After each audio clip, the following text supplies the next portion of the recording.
আমি কে, রাজাকার রাজাকার স্লোগান নিয়ে যেমন উত্তাল বিশ্ববিদ্যালয় ক্যাম্পাস, তেমনি সামাজিক যোগাযোগ মাধ্যম। বাংলাদেশের সবচেয়ে ঘৃণিত শব্দ হবার পরেও শিক্ষার্থীরা নিজেদের রাজাকার বলছেন।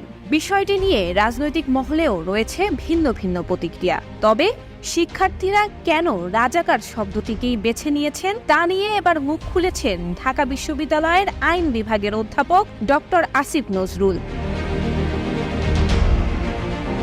এ সম্পর্কে তিনি বলেছেন, কেউ একজন আন্দোলনরত শিক্ষার্থী সমাজকে রাজাকার বলেছেন। সেই প্রতিবাদে সীমাহীন দুঃখ কষ্ট বুকে নিয়ে বেকারত্বের অভিশাপে জর্জরিত অধিকার বঞ্চিত শিক্ষার্থী সমাজের নিজেদেরকেই এই রাজাকার বলাটা যে একটা শক্তিশালী আইরনি, অনেক বড় একটা প্রতিবাদ। এই সামান্য বিষয়টি আমাদের আশপাশের অনেক বলদ বুঝবে না।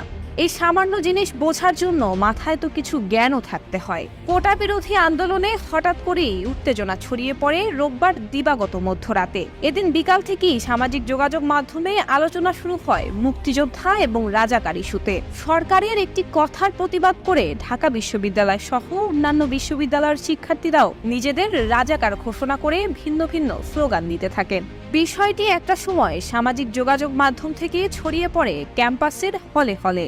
রাতে হঠাৎ করেই সরকার প্রধানের মন্তব্যের প্রতিবাদ করে নিজেদের রাজাকার ঘোষণা করে স্লোগান দিতে থাকেন শিক্ষার্থীরা।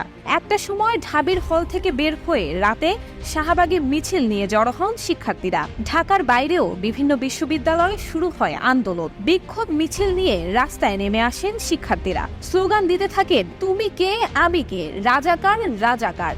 শিক্ষার্থীদের এমন স্লোগান নিয়ে চলছে নানান আলোচনা।